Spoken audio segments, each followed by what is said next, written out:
Welcome to Now Innovating, a research to impact series at the University of Calgary. I'm your host, Julie McGregor. This episode, we're going to hear from founders of 3 research startup companies at the University of Calgary who are part of the inaugural Summer Accelerator cohort. Turn CO2, MLCan, and MHCombiotic. The Summer Accelerator at the Hunter Hub for Entrepreneurial Thinking is a 12-week program designed to help UCalgary community startups continue to build and develop their companies. The program offers funding and resources to help early-stage entrepreneurs leverage resources in UCalgary ecosystem and help validate their business. Up first, we'll hear from Nick Filstra, a PhD candidate in materials chemistry in the Faculty of Science. Hi, Nick, and welcome back. I guess officially to Now Innovating, so happy to have you. Yeah, thanks for the opportunity. It's exciting to go from the background to the foreground now. Yeah, great. I'm so excited for our conversation today. So I know you're completing your PhD with Dr. George Shimazu, who is fantastic and been previous guest. But can you please tell our audience quickly about your specific PhD research and how you're applying that to meta-organic frameworks for carbon capture in breweries with Turn CO2? Sure. So my research is focused on this one. I guess I would back up from metal-organic frameworks and call it a molecular sponge. But basically, it's a different type of carbon capture technology. My research was focused on shaping the MOF powder or the sponge into different engineered forms for different types of gas separations, not just CO2, but water and different other C1, C2 gases and other things, to see how the powder changes, and hopefully it can inform our use for how to implement it for actual carbon capture in a scalable way. Spent 6 years working with this MOF powder, making it in Home Depot buckets, and most of the people in my research group and the rest of the field are making sub-gram amounts, and I'm making kilograms at a time. What can I do with that now? And what different challenges does that pose? Breweries ended up being a perfect opportunity because they provide an on-site user for CO2. But the gas separation there and the on-site needs of that potential customer are entirely different from post-combustion carbon capture, both scale. So Nick, what really are the impacts then of using this clean technology that it can have for the environment and the brewery industry, using metal-organic frameworks or these little sponges? So ultimately, breweries use a lot of CO2. They talk about there being 4 essential ingredients, but the 5th essential ingredient is CO2. They're using it not only to carbonate their beer, but also to purge tanks, cans, kegs, growlers to avoid oxygen that can poison the beer. But not only that, they're using it in canning lines. They're using huge amounts of it. It's an operational cost that scales directly with the size of the brewery, but also if there's any sort of shortage like there has been in the pandemic, that can stop operations, right? We've got a totally different type of carbon capture technology that makes it easy to squeeze the CO2 back out again. So that means the regeneration process is a fair bit cheaper, potentially. But the interesting part about CAF20, in addition to that, it can selectively capture CO2 from dilute and wet gas streams. And water ends up being the biggest challenge in this type of carbon capture, because if anybody who's listening has taken a general chemistry course and remembers intermolecular forces, it's this sticking to a surface thing. Water has much stronger interactions in general, and that's part of why its boiling point is 180 degrees Celsius higher than CO2. But the interesting thing about CAF20 is that despite that difference, CO2 condenses in CAF20 before water vapor. I've been lucky enough to get an NSERC grant from the Lab to Market program that trained and supported me to do a market assessment in this.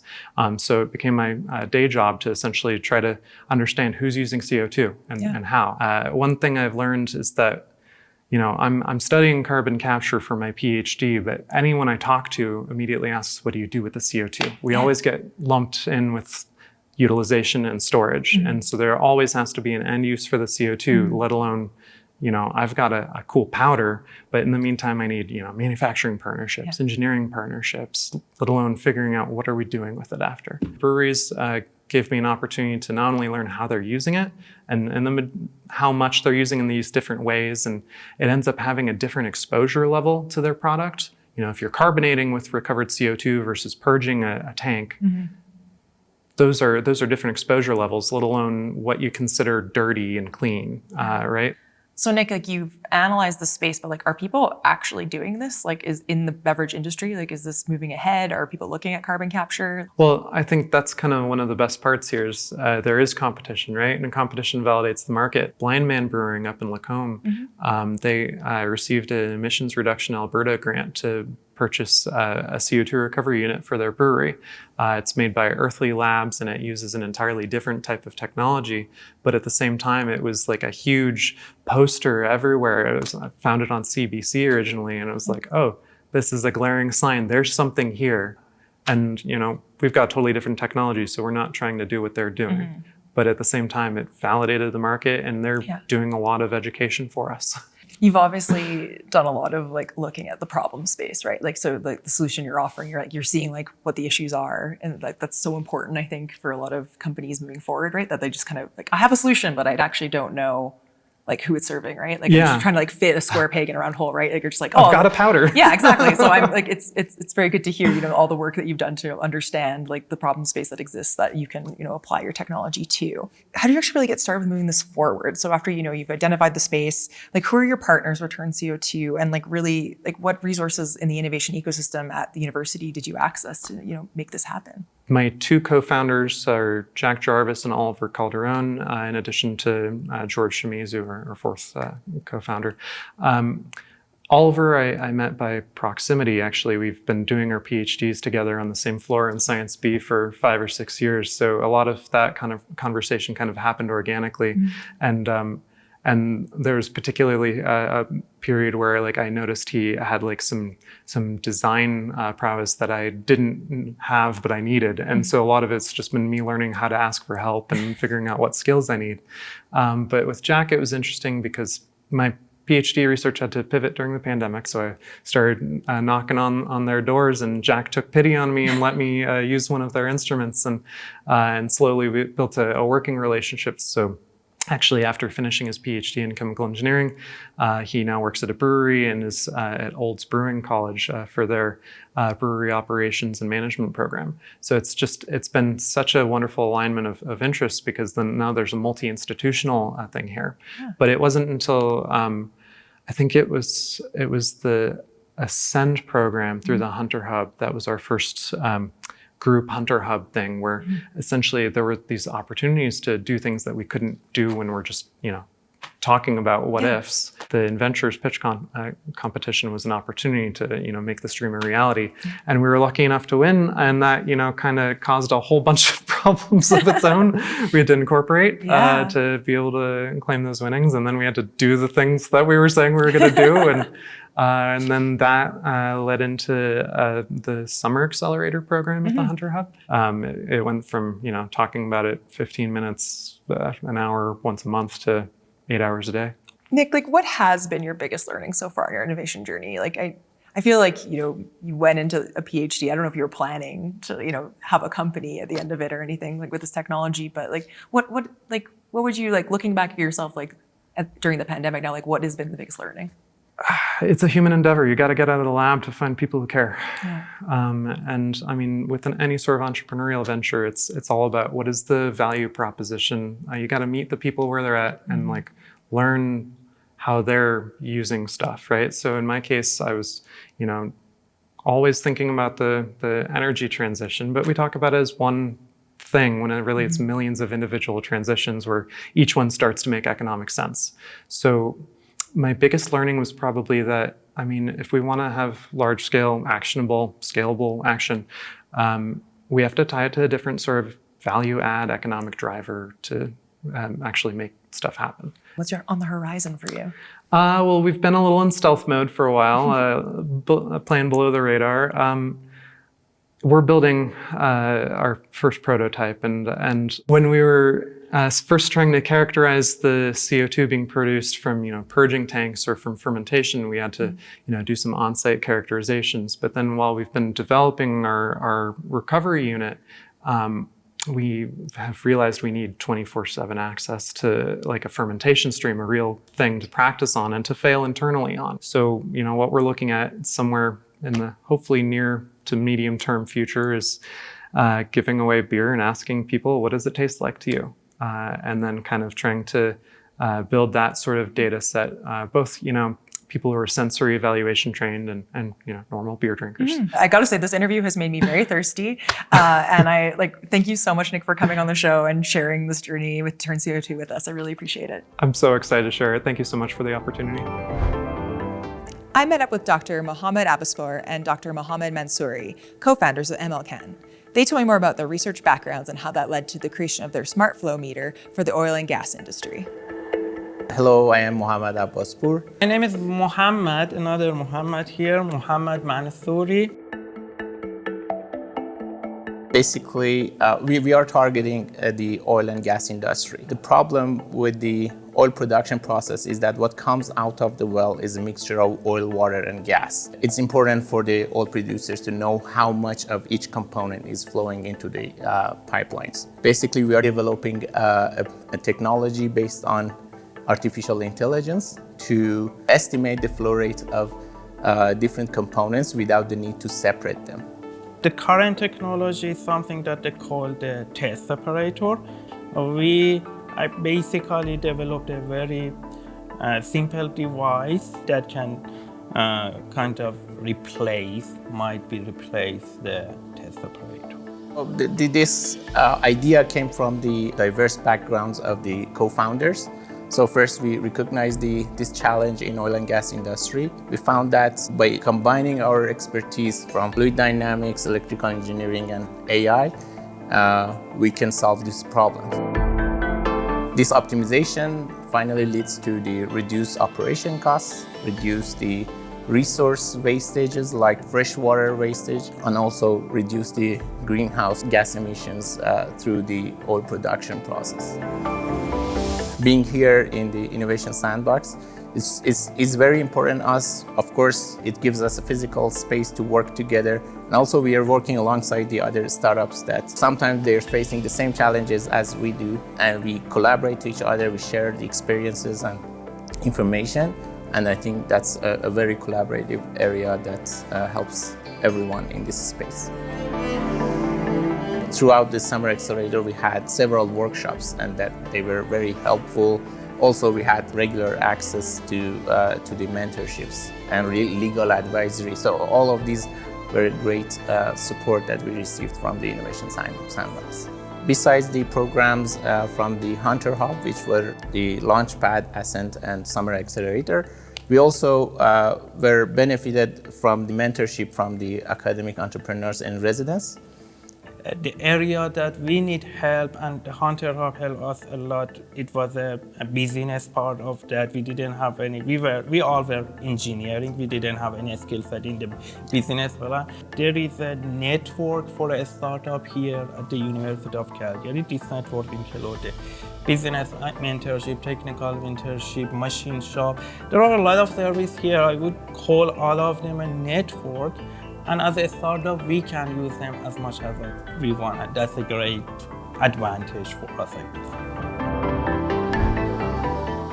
Our final guest this episode is Dr. Ali Mohammed, a former postdoctoral scholar at the university with expertise in medical microbiology. Hi, Ali, and welcome to Now Innovating. Hi, thank you for having me. I'm so excited. I know we've been in contact over a couple of years about your innovation journey, so I'm really excited to actually have you on the show officially and let the audience know more about the amazing research that you're doing. So first, could you at least just describe for us really what antibiotic resistance is and why we need to look at new approaches for this in human and animal health?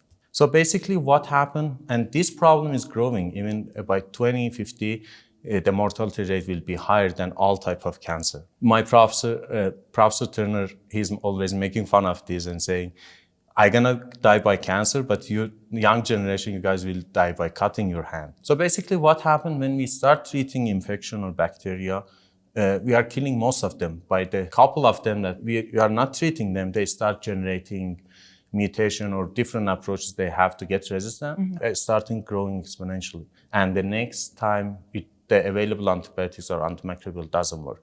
And that's caused antimicrobial resistance. It's a big problem. Different groups have different approach to tackle this problem, and we have our own technology to address this problem. I know you've won several awards like for your research and your invention. This, like you were a 2021 Innovation Postdoctoral Fellow. You won another award in 2022. Excellent award at postdoc. Yeah, amazing. And then you were a top 40 under 40. So like I know you've been yes. recognized for like this amazing discovery that you've done. So can you really tell me exactly like how MHCombiotic is like helping to combat antimicrobial resistance specifically, and where you are in your innovation journey with this company? Yeah, as I mentioned, different teams, they have different approach to tackle this problem.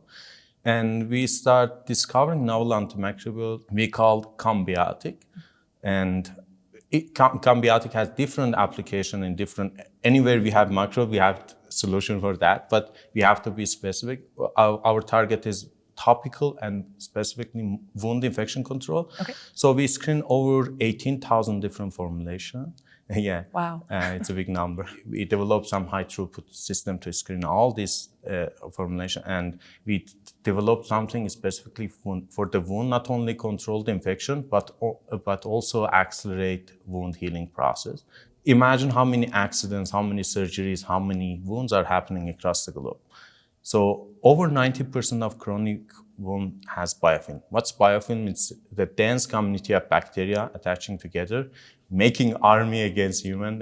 If you see the yellow or greenish layer on the wound, that's biofilm. Okay. So basically treatment is very tough because they have multi-layer, the treatment can't penetrate. So we discovered something to penetrate in the biofilm and eradicate that, take all debris stuff, and we have some novel technology to accelerate, not only take off all these things that we don't need, we have clean wound, and we have applying some technology that accelerate wound recovery, and we are excited about this. That's fantastic. And you have international partners in this company with you, right? Do you have some group at Harvard? Yes. So we are collaborating with different business groups, different companies, and different academic and scientific groups. From University of Barcelona, we are collaborating from University of Harvard. We have really amazing different groups from University of Calgary, working closely to address this problem.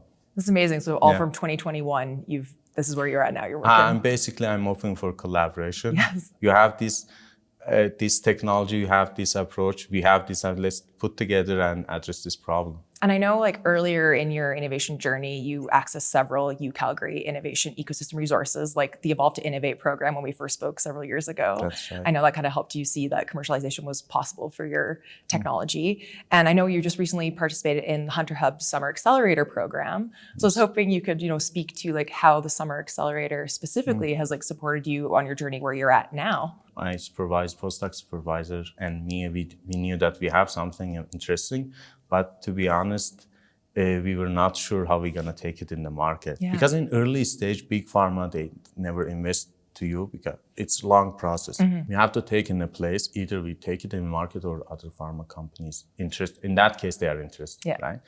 So our technology is three main corners. Like one of them is our industrial partner, pharma company from Montreal, and I was pleasure working under MyTax, and one of the programs that helped me, it was that one. On the other side, supervisor, and the third part was Innovate Calgary. Yes. So those all three worked together and all supported me. At the end, recently, as you mentioned, a Summer Accelerator, as you said, it was actually accelerated.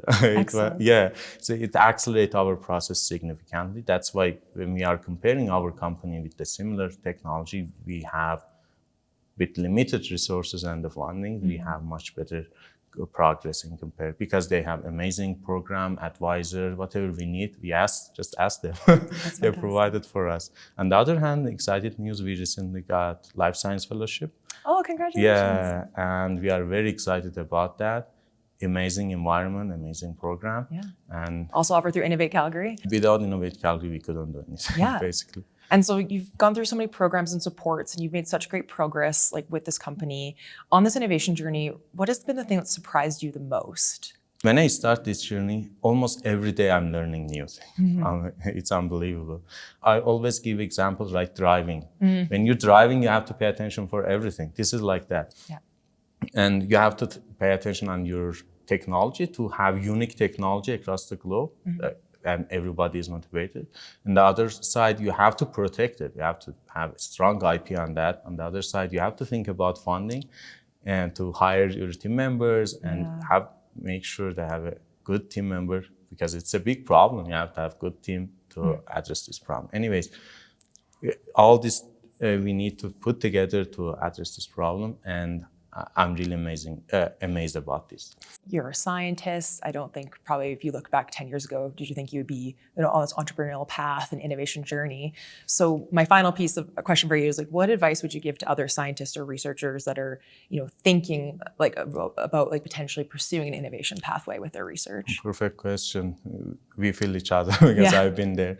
So if they think they have actually something in the lab, they are confident that it's gonna change the world and this is amazing, but they don't know how to take it in the market. We have amazing programs, like especially in Alberta, we have amazing, not only in Innovate Calgary, we have Alberta Innovate, MyTax, as I mentioned, IRAP, all these programs and environment help us. And other side, when you're working with MyTax, you have industrial partner, and it's important your supervisor how supportive and motivated for you to start this journey. As long as they are confident about technology, why not? When I finished my postdoc December 2020, I had job opportunity being assistant professor at a couple of universities. And other side, my second postdoc, I had interview with top 5 universities, Harvard, Stanford, all these exciting names. Each of them, I said, I believe on this technology. If I join your group, I'm gonna work on this. It didn't go through, but because they have their own project and priority. But even if I come back and I will make the same decision, because I believe on tech.